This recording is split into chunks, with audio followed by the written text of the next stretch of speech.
Satu pemicu Ayu Ting Ting sulit dapat jodoh di kuak Kiki Saputri, pengusaha pun mundur.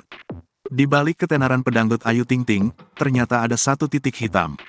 Hal ini membuat Putri Aya Ozak itu sulit dapat jodoh. Padahal banyak pria sempat mendekat mulai Ivan Gunawan, Adit Jayusman hingga Boy William. Namun, Kiki Saputri menguak fakta pilu soal imbas ketenaran Ayu Ting Ting. Memang, sejak batal menikah dengan Adit Jayusman, Ayu Ting Ting memang belum pernah dekat dengan kekasih baru. Akan tetapi, Ayu Ting Ting tak menampik keinginannya untuk bisa punya pasangan hidup. Ayu Ting Ting pun kesulitan mencari sosok pria yang tepat yang bisa menaklukkan hatinya dan anaknya, Bilqis. Akhirnya, dia kerap kali meminta teman-temannya agar mencarikan jodoh untuknya. Tak terkecuali pada Kiki Saputri. Saat berbincang bersama, Kiki mengatakan bahwa dirinya sempat ingin menjodohkan Ayu dengan salah satu temannya. Ada sebenarnya teh, kata Kiki Saputri. Jangan bercanda, tanya Ayu penasaran. Dilansir Tribun Style dari YouTube Kiki Saputri Official pada Jumat, tanggal 23 Desember tahun 2022.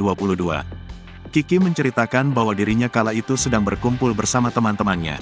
Jadi waktu itu aku kan punya teman yang udah menikah. Artis Indonesia nikah sama pengusaha Korea, ungkap sang komika.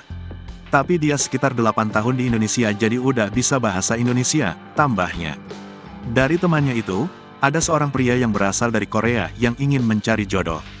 Kiki pun kemudian menunjukkan pada pria itu foto Ayu Ting Ting. Ternyata saat melihat kepopuleran Ayu, pria tersebut merasa minder. Jadi ada teman-teman dia, ada pengusaha juga, cuma pas aku bilang untuk Ayu Ting Ting, temannya ini minder, terang Kiki. Padahal dia punya restoran di Mall Gede itu teh, restoran Korea, tambahnya. Kiki lantas menjelaskan alasan pria itu minder saat akan dia jodohkan dengan Ayu Ting Ting. Tapi pas bilang untuk Ayu Ting Ting, followersnya 50 juta, dia drop. Orang Korea kan gitu teh, masih ngerasa dia itu nggak boleh dibawa perempuan, tutur tunangan M. Hairi itu. Apalagi lihat cantik, terkenal, followersnya banyak, imbuhnya. Yang benar kaye, lagian Kiki nunjukinnya yang kayak gitu. Ya biar berteman aja dulu, kata Ayu sambil tersenyum. Ya udah ntar aku bilang lagi ya, tukas Kiki Saputri yang tak kuasa menahan tawanya.